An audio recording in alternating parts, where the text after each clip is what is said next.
How to unarchive your chats on WhatsApp. So hello guys, welcome back to my YouTube channel. In this quick tutorial I'll be showing you how to unarchive your chats on WhatsApp.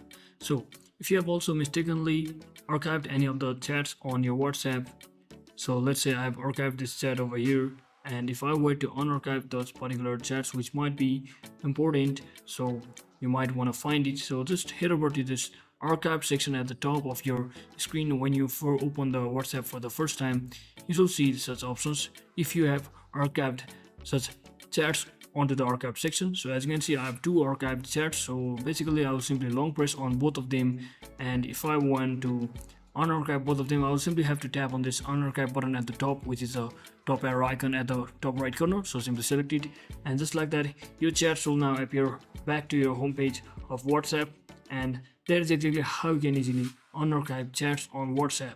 So that is it for today guys. Thanks for watching. Don't forget to like and subscribe. See you on the next one.